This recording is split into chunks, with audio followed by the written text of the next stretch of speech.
Hi all, നമ്മളിന്ന് ray ഓപ്റ്റിക്സിൻ്റെ entrance questions ആണ് workout ചെയ്യാൻ പോകുന്നത്. റേ ഓപ്റ്റിക്സ് എന്ന് പറയുമ്പോൾ നമ്മൾ വിചാരിക്കും എന്തോ വലിയ സംഭവമാണ്. അങ്ങനെയൊന്നുമില്ല. സമാധാനമായിട്ട് കൂടെ വന്നാൽ മതി, ഒരു പ്രയാസമില്ല. അപ്പോൾ നമ്മൾ 2 സ്റ്റെപ്പായിട്ടാണ് ചെയ്യുന്നത്. ആദ്യത്തെ സ്റ്റെപ്പിൽ 7 ക്വസ്റ്റ്യൻസ് ചെയ്യുന്നു, അടുത്ത സ്റ്റെപ്പിൽ ഒരു 7 ക്വസ്റ്റ്യൻ ചെയ്യുന്നു. അപ്പോൾ നിങ്ങൾക്ക് ബോറടിക്കത്തില്ല. ഓക്കെ, അപ്പോൾ നമുക്ക് ക്വസ്റ്റ്യനിലേക്ക് കിടക്കുകയല്ലേ. അപ്പോൾ നമുക്ക് ഓരോന്നായിട്ട് ചെയ്ത് തുടങ്ങാം. അപ്പോൾ ആദ്യത്തെ ക്വസ്റ്റ്യൻ വായിച്ചു നോക്കൂ. എന്താണ്? An object is placed at a distance of 40 cm from a concave mirror of focal length 15 cm. അപ്പോൾ ഞാനൊരു പിക്ചർ വരയ്ക്കാം. ഒരു കോൺകേവ് മിററാണ്. അപ്പോൾ ഒരു കോൺകേവ് മിററുണ്ട്. ഇതിൻ്റെ ഫ്രണ്ടിൽ ഒരു ഓബ്ജക്റ്റ് വെച്ചിരിക്കുന്നു 40 സെൻറ്റിമീറ്റർ ദൂരെ. ഇതാണ് നിങ്ങളുടെ ഓബ്ജക്റ്റ്. ഓബ്ജക്റ്റിലേക്കുള്ള ദൂരം എത്രയാണ്? 40 സെൻറ്റിമീറ്റർ ആണ്. ഓക്കെ, അപ്പോൾ ഞാൻ എടുത്തെഴുതാം. യുവിൻ്റെ വാല്യൂ എത്ര? -40. ഇതിനകത്തുനിന്ന് ആർക്കും ഡൗട്ടില്ല. ഇനി ഈ മിററിൻ്റെ ഫോക്കൽ ലെങ്ത് എത്രയാണ്? 15 സെൻറ്റിമീറ്റർ ആണ്. കോൺകേവ് അല്ലേ? അപ്പം -15. ഇത് വെച്ചിട്ട് നമുക്ക് ഇമേജ് എത്ര ദൂരം ഉണ്ടാവുമെന്ന് ആദ്യം കണ്ടുപിടിക്കാം. മിറർ ഫോർമുല പറയൂ. 1/v + 1/u = 1/f എന്നാണ്. ഇത് വെച്ചിട്ട് 1/v = 1/f - 1/u എന്നാണ്. ഇതിൽ വാല്യൂസ് നിങ്ങൾ സബ്സ്റ്റിറ്റ്യൂട്ട് ചെയ്യണം. ഇതിനകത്ത് പ്രയാസപ്പെടാൻ ഒന്നുമില്ല, ഞാനൊന്ന് കാണിച്ചു തരാം. എന്നാലും 1/v = 1/-15 - 1/-40. അപ്പോൾ എങ്ങനെ വരും? അപ്പോൾ -1/15 + 1/40 എന്ന് വരും. ഓക്കെ, ഇനി ബാക്കി നിങ്ങൾക്ക് ചെയ്യാൻ പറ്റും. ഞാൻ എന്നാലും ഒരു സ്റ്റെപ്പ് കൂടെ എഴുതിയേക്കാം. എന്താ? 15 × 40 LCM ആയിട്ട് ഞാൻ അതാണ് എടുത്തത്. അപ്പോൾ എന്ത് വരും? -40 + 15. ഇനി നിങ്ങൾക്ക് v കണ്ടുപിടിക്കാൻ പറ്റും. അപ്പോൾ വിയുടെ ആൻസർ നിങ്ങൾ കണ്ടുപിടിക്കും. അപ്പോൾ വിയുടെ ആൻസർ നിങ്ങൾ കണ്ടുപിടിക്കുമ്പോൾ -24 സെൻറ്റിമീറ്റർ എന്ന് കിട്ടും. അതായത് മിററിൻ്റെ ലെഫ്റ്റ് സൈഡിൽ 24 സെൻറ്റിമീറ്റർ ദൂരെ നിങ്ങളുടെ ഇമേജ് ഉണ്ടായി. അപ്പോൾ ഞാൻ ആ ഇമേജിനെ കൂടെ വരയ്ക്കാം. ഇതാണ് ഇമേജ്. ഇമേജ് എത്ര ദൂരെയാണ് ഉണ്ടായിരിക്കുന്നത്? 24 സെൻറ്റിമീറ്റർ ദൂരെയാണ് ഉണ്ടായിരിക്കുന്നത്. ഫസ്റ്റ് പാർട്ട് ഒരു ഡൗട്ടും ഇല്ല. If the object is displaced through A distance 20 centimetre towards A mirror. നമ്മുടെ ഇവിടെ ഇരുന്ന ഈ ഓബ്ജക്റ്റിനെ നമ്മൾ എന്ത് ചെയ്തു? 20 സെൻറ്റിമീറ്റർ മിററിൻ്റെ അടുത്തേക്ക് ഇങ്ങോട്ട് കൊണ്ടുപോകുന്നു. ഇപ്പോൾ എത്ര ദൂരെയാണ്? 40 സെൻറ്റിമീറ്റർ ദൂരെയാണ്. അതിനെ ഒരു 20 കൂടെ ഫ്രണ്ടിലോട്ട് കൊണ്ടുപോകും. ഓക്കെ, അപ്പം നമുക്ക് പുതിയ പൊസിഷൻ വരയ്ക്കാം. അപ്പോൾ ഇതാണ് നിങ്ങളുടെ പുതിയ ഓബ്ജക്റ്റ്. ഓക്കെ, ഓബ്ജക്റ്റിൻ്റെ പുതിയ പൊസിഷൻ ഏതാണ്? ഓബ്ജക്റ്റിലേക്കുള്ള ദൂരം എത്രയെന്ന് പറയുന്നുണ്ട്? ഓബ്ജക്റ്റിലേക്കുള്ള ദൂരം 20 എന്ന് പറയുന്നുണ്ട്. ഓക്കെ, അപ്പോൾ ഇങ്ങനെയാണ് പറഞ്ഞിരിക്കുന്നത്. അങ്ങനെയാണെങ്കിൽ ഇമേജ് എവിടെ ഉണ്ടാവും? അപ്പോൾ നമുക്ക് നോക്കാം. പുതിയ ഓബ്ജക്റ്റ് ഡിസ്റ്റൻസ് എത്രയെന്ന് പറയൂ. 20 സെൻറ്റിമീറ്റർ മിററിൻ്റെ അടുത്തേക്ക് നീക്കി. അപ്പോൾ മിററിൽ നിന്ന് അതുവരെയുള്ള ദൂരവും 20 ആവും, കാരണം ടോട്ടൽ 40 അല്ലേ. അപ്പോൾ യുവിൻ്റെ ആൻസർ 20, -20. ഫോക്കൽ ലെങ്തിന് മാറ്റമില്ല, -1/15. ഇനി നമുക്ക് പുതിയ ഇമേജ് ഡിസ്റ്റൻസ് കണ്ടുപിടിക്കാം. എന്താണ് ഫോർമുല? 1/v = 1/f - 1/u എന്നാണ്. അപ്പോൾ 1/v = 1/-15 - 1/u എത്രയാണ് പുതിയത്? -20 എന്നാണ്. ഓക്കെ, ഇനി ഇത് റെഡിയാക്കി എടുക്കാൻ നിങ്ങളെ കൊണ്ട് വെക്കും. അപ്പോൾ വിയുടെ ആൻസർ ഇതിൽ നമ്മൾ വരുന്നത് 60 എന്നാണ്. 60 സെൻറ്റിമീറ്റർ എന്നാണ്. ഓക്കെ, -60 എന്ന് വരും. അപ്പോൾ നിങ്ങൾ തന്നെ പറഞ്ഞാൽ മതി ബാക്കി. നിങ്ങളുടെ ഇതായിരുന്നു നമ്മുടെ മിറർ.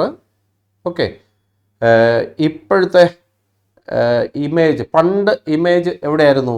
പണ്ടത്തെ ഇമേജ് എത്ര ദൂരെയായിരുന്നു? 24 ദൂരെയായിരുന്നു അല്ലേ? 24 ദൂരെയായിരുന്നു. ഇപ്പോൾ ഇമേജ് എങ്ങോട്ട് മാറി? പുതിയ പൊസിഷൻ എന്ന് പറയുന്നത് 60 ആണ്. ഇപ്പോൾ 60-ലോട്ട് മാറി. അങ്ങനെയാണെങ്കിൽ ഇമേജ് മിററിൽ നിന്ന് ദൂരേക്കല്ലേ പോയേ? എത്ര ദൂരേക്ക് പോയി? അപ്പോൾ ഡിസ്റ്റൻസ് നമുക്ക് കണ്ടുപിടിക്കാം. ആ ഡിസ്റ്റൻസ് കാണാൻ 60-ൽ നിന്ന് 24 അങ്ങ് മൈനസ് ചെയ്യാം. അപ്പോൾ എത്ര വരും? 36 എന്ന് വരും. ഓക്കെ, അപ്പോൾ 36 centimetre away from the mirror ആണ് നമ്മുടെ ഇമേജ് നീങ്ങിയത്. അപ്പോൾ ഓപ്ഷൻ ഏതാണ്? അപ്പോൾ ഓപ്ഷൻ ബി ആണ്. ഇതെന്ത് പ്രയാസമുണ്ട്? ചെറിയൊരു ക്വസ്റ്റൻ അല്ലേ? ലെൻസ് ഫോർമുല ഉപയോഗിക്കാൻ അറിയാമെന്നുള്ള ആൾ ലെൻസ് ഫോർമുല അല്ല മിറർ ഫോർമുല ഉപയോഗിക്കാൻ അറിയാമെന്നുള്ള ആളിന് ഇത് ചെയ്യാൻ പറ്റും. ഓക്കെ, അപ്പോൾ ആദ്യത്തെ കേസിൽ യു എത്രയെന്ന് നോക്കുക, പിന്നെ എഫ് എത്രയെന്നറിയാം, അത് വെച്ചിട്ട് വി കണ്ടുപിടിക്കുക. രണ്ടാമത്തെ കേസിൽ യു നോക്കുക, എഫ് അറിയാം, അത് വെച്ചിട്ട് വി കണ്ടുപിടിക്കുക.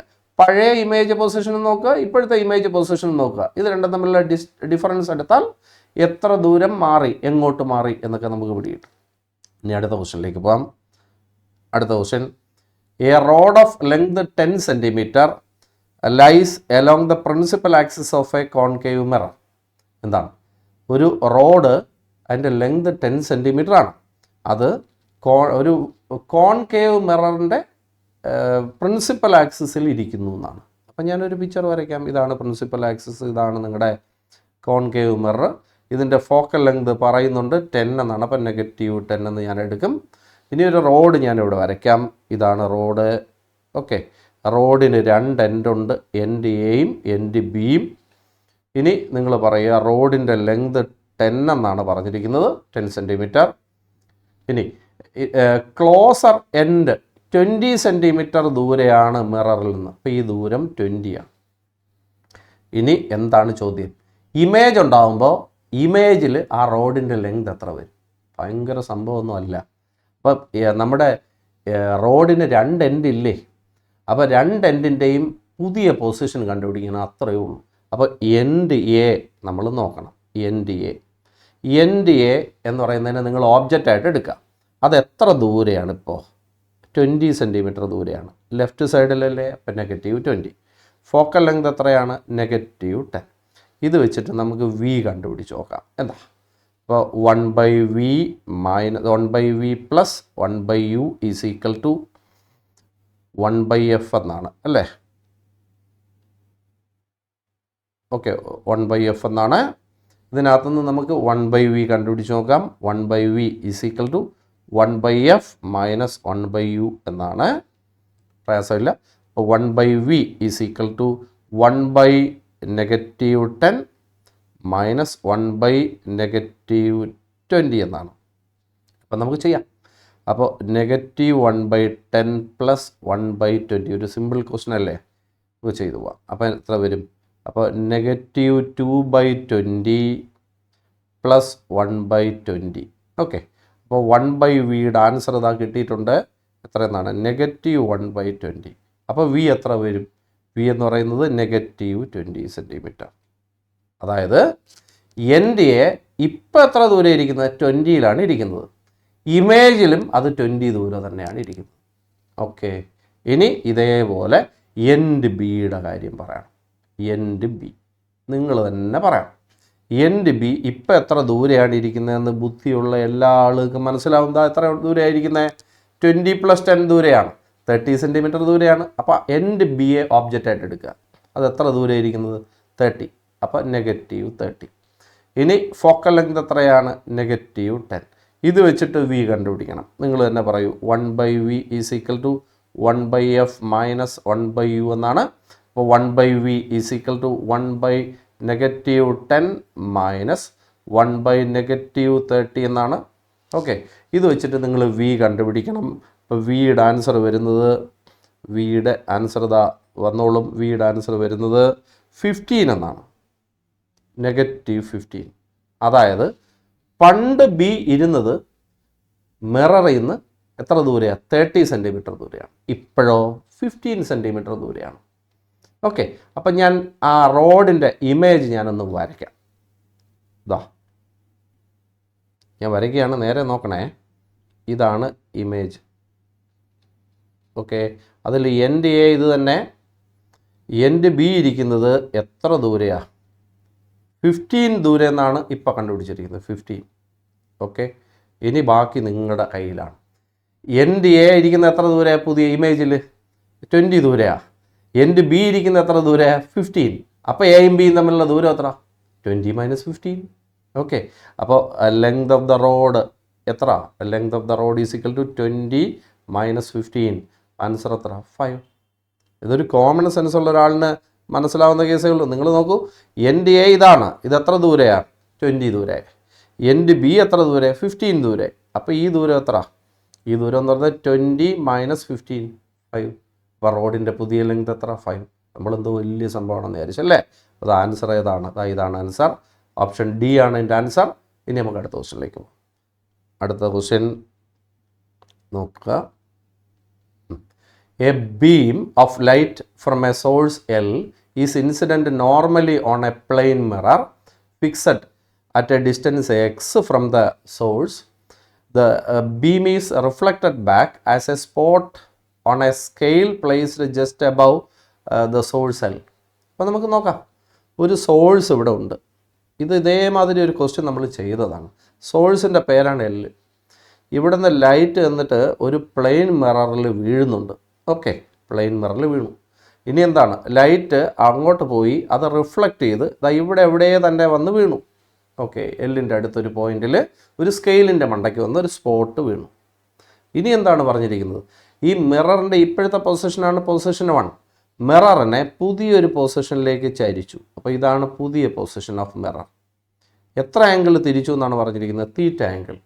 നമ്മൾ പഠിച്ചതല്ലേ, മിറർ തീറ്റ ആംഗിൾ തിരിക്കുമ്പോൾ reflected light 2 theta angle deviate ചെയ്യുമെന്ന് പഠിച്ചതല്ലേ? അപ്പോൾ ഇതിലിപ്പോൾ ലൈറ്റ് എന്ന് വീണാൽ ആ ലൈറ്റ് തിരിച്ചു വരും. കണ്ടോ, എത്ര ആംഗിൾ ഡീവിയേറ്റ് ചെയ്യും? 2 തീറ്റ ആംഗിൾ ഡീവിയേറ്റ് ചെയ്യും. എത്ര ഡിസ്റ്റൻസ് മേലോട്ട് പോവും എന്നാണ് പറഞ്ഞിരിക്കുന്നത്? y. ഇനി സോഴ്സ് തൊട്ട് മിറർ വരെയുള്ള ദൂരം x എന്ന് പറഞ്ഞിട്ടുണ്ട്. നിങ്ങളത് ചോദിച്ചിരിക്കുന്നത് തീറ്റ എത്രയെന്നാണ്. അയ്യേ, നല്ല എളുപ്പമുള്ള ക്വസ്റ്റൻ അല്ലേ? എന്താണ്? tan 2 തീറ്റ എടുത്താൽ tan 2 theta approximately equal to 2 theta എന്ന് എടുക്കാം. എന്താ? Opposite side by adjacent side. ഇതിന്ന് തീറ്റ എത്രയാ? y/2x. കണ്ടോ, y/2x ആയിരിക്കും നമ്മുടെ ആൻസർ. അപ്പോൾ ഇത് നമ്മൾ NCERT-യിൽ വർക്കൗട്ട് ചെയ്തൊരു ന്യൂമറിക്കൽ പോലെയാണ്. എന്താണ്? മിറർ ഇരിക്കുന്ന ഒരു മിററിൽ ലൈറ്റ് വീഴുന്നു, സ്പോട്ട് അവിടെ നിന്ന് റിഫ്ലക്റ്റ് ചെയ്ത് വരുന്ന ഒരു സ്പോട്ടായിട്ട് വീഴുന്നു. മിറർ തീറ്റ ആംഗിൾ ടേൺ ചെയ്യുമ്പോൾ ഈ reflected spot 2 theta angle deviate ചെയ്യും എന്നുള്ളത് അറിയാമെന്നുള്ള ഏതൊരാളിനും ഈ പ്രോബ്ലം ചെയ്യാം. എളുപ്പമല്ലേ? ഇനി നമുക്ക് അടുത്ത ക്വസ്റ്റ്യനിലേക്ക് പോയിക്കൂടെ? അടുത്ത ക്വസ്റ്റ്യൻ ഇത് ഒരു മെനക്കെടുത്ത ക്വസ്റ്റ്യനാണ്. സത്യം പറഞ്ഞാൽ ഇത് ഒരു കുഞ്ഞിന് പോലും ചെയ്യാൻ പറ്റുന്ന ഒരു ക്വസ്റ്റ്യനാണ്. പക്ഷേ നമ്മളെ മെനക്കെടുത്ത് ഒരുപാട് സമയം നമ്മുടെ അത് പോവും. മാച്ച് ദ ഫോളോയിങ് ആണ്. നേരെ നോക്കണം. മിററാണ്. ഓക്കെ, അപ്പം മിററുകളുടെ ഡീറ്റെയിൽസ് ആണ്. കോൺവെക്സ് മിററിൻ്റെ അറിയാം. കോൺവെക്സ് മിറർ നിങ്ങൾക്ക് അറിയാമെന്നുള്ള കാര്യം പറഞ്ഞു തരിക. എങ്ങനത്തെ ഇമേജ് ഉണ്ടാകും? അതെപ്പോഴും വിർച്വൽ ഡിമിനിഷ്ഡ് ഇമേജ് ഉണ്ടാകും. Okay, virtual diminished erect image ഉണ്ടാകും. ഓക്കെ, ഇതല്ലേ നമ്മൾ പഠിച്ചിരിക്കുന്നത്. ഇനി കോൺകേവ് മിറർ ആണെങ്കിലോ? കോൺകേവ് മിറർ ആണെങ്കിൽ എന്തൊക്കെ ഇമേജ് ഉണ്ടാകും? റിയൽ ഇമേജ് ഉണ്ടാക്കും, വിർച്വൽ ഇമേജ് ഉണ്ടാക്കും അല്ലേ? റിയൽ ഇമേജ് ഉണ്ടാക്കും, വിർച്വൽ ഇമേജ് ഉണ്ടാക്കും, ഇറക്റ്റ് ഇമേജ് ഉണ്ടാക്കും, പിന്നെ ഇൻവെർട്ടഡ് ഇമേജ് ഒക്കെ ഉണ്ടാക്കും. ഓക്കെ, ഇതെല്ലാം ഉണ്ടാക്കാൻ കപ്പാസിറ്റി ഉള്ളവനാണ് കോൺകേവ്. ഇനി ഒരു കാര്യം കൂടെ, അത് ഡിമിനിഷ്ഡ് ഇമേജ് ഉണ്ടാക്കും, പിന്നെ സെയിം സൈസിലുള്ളതുണ്ടാക്കും, സെയിം സൈസിലുള്ള ഇമേജ് ഉണ്ടാക്കും, പിന്നെ മാഗ്നിഫൈഡ് ഇമേജ് ഉണ്ടാക്കും. ഓക്കെ, ഇത്രയും കോൺകേവ് മിററിൻ്റെ കാര്യം. ഇനി മാഗ്നിഫിക്കേഷൻ പോസിറ്റീവ് വന്നാൽ എന്താണ്? പോസിറ്റീവ് വന്നാൽ വിർച്വൽ ഇറക്റ്റ് ഇമേജ് നമ്മൾ പഠിച്ചതാ. ഇനി അടുത്തത് മാഗ്നിഫിക്കേഷൻ നെഗറ്റീവ് വന്നാൽ real inverted image, real inverted image. ഇത്രയും നമുക്കറിയാം. ഇനി മാഗ്നിഫിക്കേഷൻ്റെ വാല്യൂ, മാഗ്നിഫിക്കേഷൻ്റെ മാഗ്നിറ്റ്യൂഡ് എന്താണ്? ഗ്രേറ്റർ ദാൻ 1 ആണെങ്കിൽ മാഗ്നിഫൈഡ് എന്നാണ്, മാഗ്നിഫൈഡ് ഇമേജ് എന്നാണ് അല്ലേ? Magnified image. മാഗ്നിഫിക്കേഷൻ്റെ മാഗ്നിറ്റ്യൂഡ് ലെസ് ദാൻ 1 ആണെങ്കിലോ ഡിമിനിഷ്ഡ് ഇമേജ് എന്നാണ്. ഇത്രയും കാര്യങ്ങൾ നമ്മൾ ഓർത്താലേ ഇത് ചെയ്യാൻ പറ്റും. സമാധാനമായിട്ട് ഓരോന്നും നോക്കണം. ആദ്യത്തെ ചോയ്സ് നിങ്ങൾ നേരെ നോക്കുക. മാഗ്നിഫിക്കേഷൻ്റെ വാല്യൂ നെഗറ്റീവാണ്. ഇപ്പം നെഗറ്റീവ് ആണേ. ഇപ്പം നെഗറ്റീവ് വരുന്നു എന്ന് പറഞ്ഞാൽ എന്താണ്? Real inverted. അപ്പോൾ റിയൽ ഇമേജ് വരാം, റിയൽ ഇമേജ് വരാം, ഇൻവെർട്ടഡ് വരാം. ഓക്കെ, റിയൽ ഇമേജ് വരാം, പിന്നെ ഇൻവെർട്ടഡ് ഇമേജ് വരാം. ഇൻവെർട്ടഡ് ഇമേജ് ഉണ്ടാക്കാൻ കഴിവുള്ളത് ആരാണ്? റിയൽ ഇൻവെർട്ടഡ് ഇമേജ് ഉണ്ടാക്കാൻ കഴിവുള്ളത് ആരാണ്? കോൺകേവ്. അപ്പോൾ കോൺകേവ്. ഇത് രണ്ടുമാണ് അതിനകത്ത് സ്യൂട്ടാവുന്നത്. ഇനി മാഗ്നിഫിക്കേഷൻ്റെ ആൻസർ -1/2.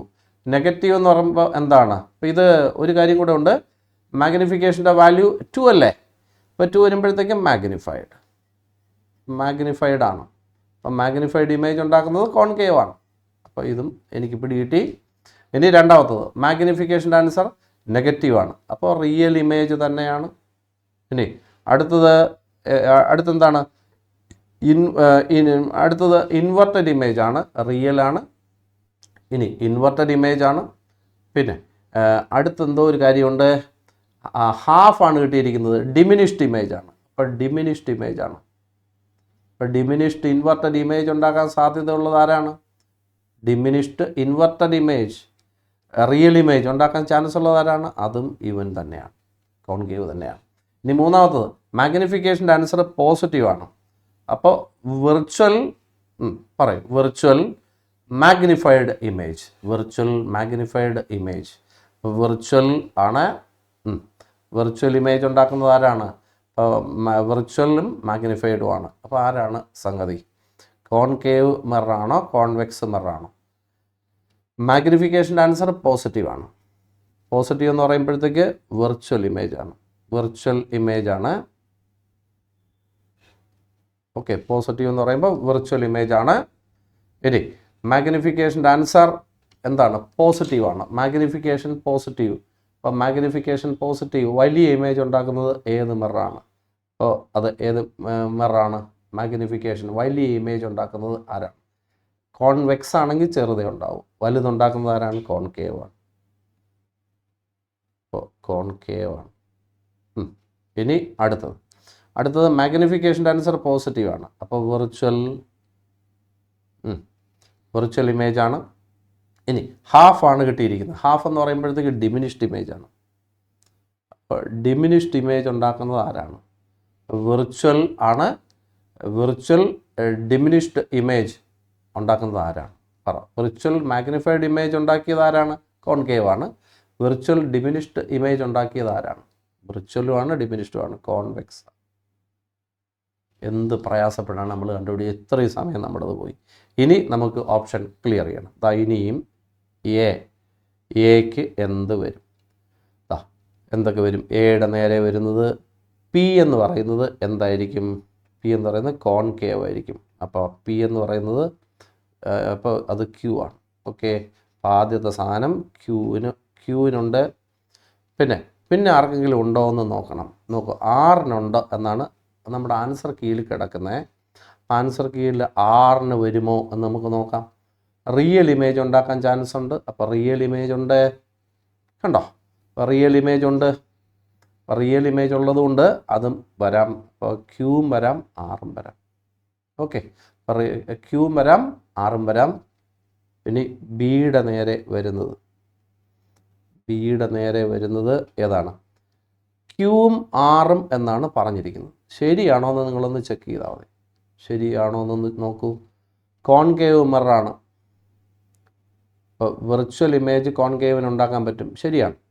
ഇനി ആർ എന്ന് പറയുന്നത് റിയൽ ഇമേജ്, കോൺകേവ് മിററിന് റിയൽ ഇമേജും ഉണ്ടാക്കാൻ പറ്റും. അപ്പോൾ അത് ശരിയാണ്. ഇനി അടുത്തത് ഏറ്റവും ലാസ്റ്റിലുള്ളത് ഒന്ന് ചെക്ക് ചെയ്ത് നോക്കിയാൽ BI CI മാഗ്നിഫിക്കേഷൻ്റെ ആൻസർ 2 ആണ്. മാഗ്നിഫിക്കേഷൻ്റെ ആൻസർ 2 എന്ന് പറയുമ്പോൾ മാഗ്നിഫൈഡ് എല്ലാം ഇവിടെ എഴുതിയിട്ടുണ്ടല്ലോ, ഞാൻ പറയേണ്ട കാര്യമില്ല. കറക്റ്റാണ് എല്ലാം. അത് വെച്ചിട്ട് നോക്കുമ്പോഴത്തേക്ക് ഏത് ഓപ്ഷൻ ആവും? ഇതിനകത്ത് എഴുതുന്നത് ക്യൂവും എസ്സും എന്നാണ്. ക്യൂവും എസ്സും ശരിയാണോ എന്ന് ചെക്ക് ചെയ്യും. അപ്പോൾ കോൺകേവ് മിററാണ്, മാഗ്നിഫൈഡ് ഇമേജ് ഉണ്ടാക്കും, ശരിയാണ്. ഇനി അടുത്ത എസ് ശരിയാവുമെന്നാണ് പറഞ്ഞിരിക്കുന്നത്. കോൺകേവ് മിററിന് വിർച്വൽ ഇമേജും ഉണ്ടാക്കാൻ പറ്റും, ശരിയാണ്. ഇനി ഓപ്ഷൻ ഡി എന്താണെന്ന് അത് നോക്കൂ. അതിനകത്ത് പിയും എസ്സും എന്നാണ് എഴുതിയിരിക്കുന്നത്. ശരിയാണോ എന്ന് മാത്രം ഒന്ന് ചെക്ക് ചെയ്താൽ മതി. മാഗ്നിഫിക്കേഷൻ്റെ ആൻസർ പോസിറ്റീവ്, വിർച്വൽ ഇമേജ് ആണ്. അപ്പോൾ പി എന്താണ് കാണിക്കുന്നതെന്ന് നോക്കിയാൽ മതി. കോൺവെക്സ് മിറർ, ശരിയാണ്. ഇനി എസ് എന്താണ് കാണിക്കുന്നത്? Virtual image.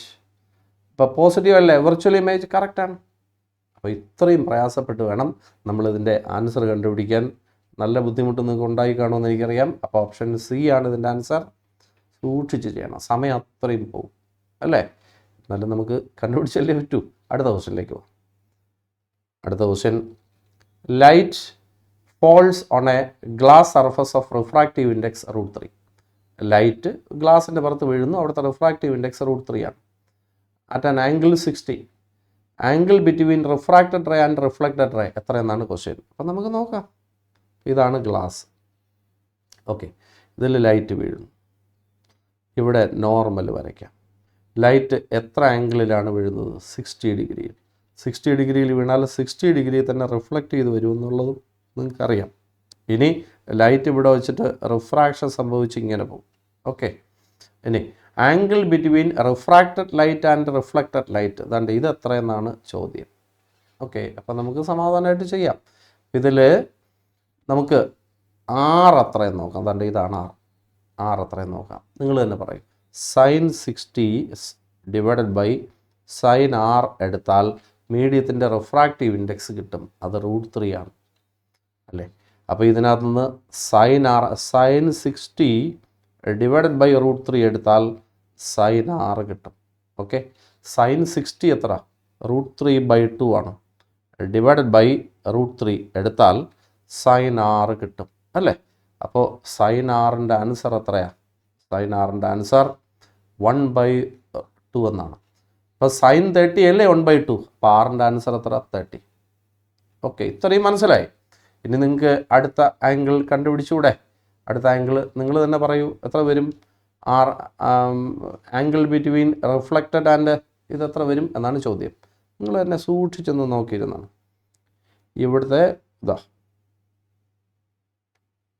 ഈ ഫുൾ ആംഗിൾ 180 ആണല്ലോ, 180 ആണ്. ഇവിടുത്തെ ആംഗിൾ 30, ഇവിടുത്തെ ആംഗിൾ 60, അപ്പം 90 ആയി. ബാക്കി ഇപ്പോൾ ഇത് എത്ര വരും? 90 വരണമല്ലോ. അപ്പോൾ ആംഗിൾ എത്രയാണ്? 90 ഡിഗ്രി എന്നാണ്. അതാ ഓപ്ഷൻ സി എന്നാണ്. ഓക്കെ, അപ്പോൾ ഓപ്ഷൻ സി ആണ് കിട്ടിയിരിക്കുന്നത്. ക്വസ്റ്റ്യൻ നമ്പർ 5ൻ്റെ ആൻസർ. ബുദ്ധിമുട്ടില്ല എന്ന് ഞാൻ വിചാരിക്കുന്നു. ശ്രദ്ധിച്ച് ചെയ്യണം. ഇതാ ഇവിടെ ഇത് 60, അതേ ആംഗിൾ റിഫ്ലക്റ്റ് ചെയ്യും. ഇത് റിഫ്രാക്റ്റഡ് റേ, ഇവിടുത്തെ ആംഗിൾ 6. ഇനി ഇവിടുത്തെ ആംഗിൾ കണ്ടുപിടിക്കുക എന്നാണ് ചോദ്യം. അപ്പോൾ നമുക്ക് sin 60 sin R എടുത്താൽ √3 കിട്ടും റിഫ്രാക്റ്റീവ് ഇൻഡെക്സ്. ഇനി ബാക്കി ഇതിനകത്തുനിന്ന് R കണ്ടുപിടിച്ചു. R എന്ന് പറയുന്നത് 30 വരും. R 30 വന്നാൽ ഈ ഫുൾ ആംഗിൾ എത്രയാണ്? ഒരു ലൈനിൻ്റെ ഒരു സൈഡാണ്. എത്ര? 180. അപ്പോൾ ഇത് 60, ഇത് 30, 90 ആയി. അപ്പോൾ ബാക്കി ഇത് എത്ര വരും? അപ്പോൾ 90. അപ്പോൾ ടോട്ടൽ 180. അപ്പോൾ ആ ഓപ്ഷൻ സി ആണ്. പ്രയാസമില്ല എന്ന് ഞാൻ വിചാരിക്കുന്നു. അപ്പോൾ ഓപ്ഷൻ സി ആണ്. ഇനി അടുത്ത ക്വസ്റ്റ്യനിലേക്ക് പോവാം. എന്താണ്? Refractive index of water with respect to air is 4/3. നമുക്ക് നോക്കാം. Refractive index of water with respect to air എത്രയാണ്? 4/3 എന്ന് പറഞ്ഞാൽ μW/μAയുടെ ആൻസറാണ് എത്ര? 4/3. അവിടെ ഇരിക്കട്ടെ. ഇനി refractive index of glass with respect to air അതിൻ്റെ ആൻസർ എത്രയാണ്? 3/2 എന്നാണ്. അപ്പോൾ ഇതിൻ്റെ answer μg divided by μA എന്നാണ്. ഓക്കെ, അപ്പോൾ ഇതിൻ്റെ ആൻസർ 3/2. 2 ഇക്വേഷൻസ് ഇവിടെ ഉണ്ട്. നമുക്കിവിടെ കണ്ടുപിടിക്കാനുള്ളത് എന്താണ്? Refractive index of water with respect to glass ഇതാണ് കണ്ടുപിടിക്കാനുള്ളത്. എന്ന് പറഞ്ഞാൽ μg divided by μW divided by μg ആണ് കണ്ടുപിടിക്കാനുള്ളത്. ഓക്കെ, അപ്പം നമുക്ക് എങ്ങനെ കിട്ടും എന്ന് ചിന്തിച്ചാൽ പറ്റും. ഇത് ഇക്വേഷൻ 1, ഇത് ഇക്വേഷൻ 2. 2 ഇക്വേഷൻസ് തമ്മിൽ ഡിവൈഡ് ചെയ്യട്ടെ ഞാൻ. ഇക്വേഷൻ 1 ഡിവൈഡഡ് ബൈ ഇക്വേഷൻ 2 എടുത്താൽ എന്ത് വരും? μW/μA ഡിവൈഡഡ് ബൈ അടുത്തത്, അപ്പോൾ into reciprocal μA divided by μg is equal to 4/3 divided by 3/2, അപ്പോൾ ഇൻറ്റു 2/3. ഇത് രണ്ടും ക്യാൻസലാവും. ഇതാ എനിക്ക് കിട്ടുന്നു μW/μg എന്ന് പറഞ്ഞാൽ μWg ഈസ് ഈക്വൽ ടു 8/9. 8:9 ഉണ്ടോ? അപ്പോൾ 8/9 ആയിരിക്കുന്നു. അപ്പോൾ ഓപ്ഷൻ കിട്ടിയില്ലേ? അപ്പോൾ 6 ക്വസ്റ്റനായി. ഇനി നമ്മൾ ഒരു ക്വസ്റ്റനും കൂടെ ചെയ്തിട്ട് പിന്നെ അടുത്ത വീഡിയോയിലാണ് നമ്മൾ കാണുന്നത്. അപ്പോൾ ശ്രദ്ധിച്ചിരിക്കുക. നമ്മുടെ ഈ സെഷനിലെ final question. 2 transparent media A and B are separated by a plane boundary. ആയിക്കോട്ടെ, speed of light in the two media തന്നിട്ടുണ്ട്. Okay, the critical angle for light എത്ര എന്നാണ് ചോദ്യം. നല്ലൊരു ക്വസ്റ്റ്യനാണ്, പ്രയാസപ്പെടാൻ വേണ്ടി ഒന്നുമില്ല. 2 മീഡിയങ്ങളുണ്ട്. അപ്പം നമുക്ക് നോക്കാം. മീഡിയങ്ങൾ 2 എണ്ണം ഉണ്ട്. Okay, medium 1. അപ്പം മീഡിയം 1 റേ ഓപ്റ്റിക്സിൻ്റെ ന്യൂമറിക്കൽസ് കുറച്ചൊന്ന് ശ്രദ്ധിക്കണം, അല്ലെങ്കിൽ തെറ്റാൻ ചാൻസ് കൂടുതലാണ്. മീഡിയം 1 ആണ്. അതിൻ്റെ കേസിൽ സ്പീഡ് തന്നിട്ടുണ്ട്. റിഫ്രാക്റ്റീവ് ഇൻഡെക്സ് എങ്ങനെ കണ്ടുപിടിക്കും? Refractive index of medium 1. Medium 1ൻ്റെ റിഫ്രാക്റ്റീവ് ഇൻഡെക്സ് എങ്ങനെ കണ്ടുപിടിക്കും? Speed of light in vacuum by speed of light in medium, ഇതല്ലേ? അപ്പോൾ speed of light in 1 is equal speed of light in vacuum എത്ര? 3 × 10⁸ by 1.5 × 10⁸ എന്നാണ്. അപ്പോൾ ആൻസർ 2 എന്ന് വരും. അപ്പം മീഡിയം 1ൻ്റെ റിഫ്രാക്റ്റീവ് ഇൻഡെക്സ് കിട്ടി. ഇതേപോലെ നിങ്ങൾ മീഡിയം 2 കാണും. മീഡിയം 2ൻ്റെ റിഫ്രാക്റ്റീവ് ഇൻഡെക്സ് എങ്ങനെ കാണും? μ2 is equal to 3 × 10⁸ divided by 2 × 10⁸. Answer 1.5 എന്ന് വരും. അപ്പോൾ നിങ്ങളിപ്പോൾ 2 മീഡിയങ്ങളുടെയും എന്ത് കണ്ടുപിടിച്ചിട്ടുണ്ട്? Refractive index കണ്ടുപിടിച്ചിട്ടുണ്ട്. ഇനി നിങ്ങൾക്ക് വേണ്ടത് എന്തെന്നാണ്? ക്രിട്ടിക്കൽ ആംഗിൾ എത്ര എന്നാണ് ചോദ്യം. ഏത് മീഡിയത്തിനാണ് കൂടുതൽ റിഫ്രാക്റ്റീവ് ഇൻഡെക്സ്? ഫസ്റ്റ് മീഡിയത്തിനല്ലേ? അപ്പോൾ അത് ഡെൻസറാണ്. അപ്പോൾ ഡെൻസറിൽ നിന്ന് ലൈറ്റ് റയറിലോട്ട് കയറുന്നു എന്നാലോചിക്കുക. ലൈറ്റ് നമുക്ക് തന്നെ 2 മീഡിയങ്ങൾ വരയ്ക്കാം. ഇതാണ് മീഡിയം 1, ഇത് മീഡിയം 2. ഓക്കെ, അപ്പോൾ 1നാണ് റിഫ്രാക്റ്റീവ് ഇൻഡെക്സ് കൂടുതൽ. അപ്പോൾ 1 ഡെൻസറിൽ നിന്ന് റയറിലോട്ട് ലൈറ്റ് കയറുന്ന സിറ്റുവേഷൻ ഒന്ന് ചിന്തിക്കുക. ആ ലൈറ്റ് കയറിക്കോട്ടെ. ഓക്കെ, ലൈറ്റ് കയറും. ഈ പോയിന്റിൽ നമുക്ക് എന്ത് വരയ്ക്കാം? നോർമൽ വരയ്ക്കാം. ലൈറ്റിന് എന്ത് സംഭവിക്കും? പറയൂ. ക്രിട്ടിക്കൽ ആംഗിളാണ് ചോദ്യം. അടുത്ത മീഡിയത്തിലേക്ക് പോവില്ല. എന്ത് ചെയ്ത് വരും? റിഫ്ലക്റ്റ് ചെയ്ത് തിരിച്ചു വരും. ആ ബ്രിം കണ്ടീഷനിലുള്ള പിക്ചർ നമ്മൾ വരച്ചാൽ ഗ്രേസ് ചെയ്ത് പോകും. ഇങ്ങനെയാണല്ലോ. അപ്പോൾ ഇതാണ് I, ഇതാണ് R. ഓക്കെ, ഐയുടെ വാല്യൂ എത്ര? ഐയുടെ വാല്യൂ എത്ര എന്നാണ് ചോദ്യം. ഐയുടെ വാല്യൂ ആണ് C. അത് എത്ര എന്നാണ് ചോദ്യം. ആറിൻ്റെ വാല്യൂ എത്രയാണ്? ആറിൻ്റെ വാല്യൂ 90 ആണ്. ഇനി നമ്മൾ പഠിച്ചിട്ടുള്ള ഇക്വേഷൻ പറഞ്ഞാൽ മതി. Sine R by sine I എടുത്താൽ എന്ത് കിട്ടും? രണ്ടാമത് പറഞ്ഞത് I ആണ്. ആ മീഡിയത്തിൻ്റെത് കിട്ടും. അപ്പോൾ റിഫ്രാക്റ്റീവ് ഇൻഡെക്സ് ഓഫ് 1 കിട്ടും വിത്ത് റെസ്പെക്ട് ടു 2. ഇനി ഇതിൽ വാല്യൂ ഇടുക. സൈൻ R എത്ര? Sine 90 divided by sine I എത്രയാണ്? C ഈസ് ഈക്വൽ ടു μ12 എന്ന് പറഞ്ഞാൽ μ1 ബൈ μ2 എന്നാണ്. ഇതിൽ വാല്യൂ ഇടുക. 1 by sine C is equal to μ1ൻ്റെ ആൻസറും μ2ൻ്റെ ആൻസറും അറിയാം. അപ്പോൾ 2 ഡിവൈഡഡ് ബൈ 1.5 എന്നാണ്. ഇനി സൈൻ C എങ്ങനെ കണ്ടുപിടിക്കും? Sine C is equal to പറയൂ 1.5 ഡിവൈഡഡ് ബൈ 2 എന്നാണ്. അപ്പോൾ sine C is equal to എത്ര വരും? 0.75 എന്ന് വരും. അപ്പോൾ C എത്ര വരും? C is equal to sine inverse 0.75 വരും. അപ്പോൾ സൈൻ ഇൻവേഴ്സ് 0.7 കണ്ടോ? ഓപ്ഷൻ B ആണ്. നല്ല എളുപ്പമല്ലേ? അപ്പോൾ ഇതിനകത്ത് ടെൻഷൻ പിടിക്കേണ്ട കാര്യമില്ല. ഇതിൻ്റെ ഇടയ്ക്ക് ഒരു സെപ്പറേഷനൊക്കെ ഉണ്ടെന്നൊക്കെ പറഞ്ഞ് നമ്മളെ പേടിപ്പിക്കുന്നതാണ്. അപ്പോൾ ആദ്യത്തെ മീഡിയത്തിൻ്റെ റിഫ്രാക്റ്റീവ് ഇൻഡെക്സ് ആണ്, രണ്ടാമത്തെ കാണണം. എന്നിട്ട് ഏതിനാണ് റിഫ്രാക്റ്റീവ് ഇൻഡെക്സ് കൂടുതലെന്ന് നോക്കണം. അപ്പോൾ അതിൽ നിന്ന് അടുത്ത റയറിലോട്ട് ലൈറ്റ് കയറുന്നതായിട്ട് നമ്മൾ ചിന്തിക്കുക. എന്നിട്ട് അവിടെ I എത്ര എന്ന് കണ്ടുപിടിക്കുക. That's all. ആ I ആണ് C എന്ന് വിളിക്കുന്നത്. പ്രയാസമൊന്നുമില്ലല്ലോ. അപ്പോൾ ആദ്യത്തെ 7 ക്വസ്റ്റ്യൻ കഴിഞ്ഞു. ഇനി നമ്മൾ ബോറടിപ്പിക്കുന്നില്ല. അടുത്ത 7 ക്വസ്റ്റ്യൻ അടുത്ത വീഡിയോയിൽ നമുക്ക് കാണാം. Okay, by.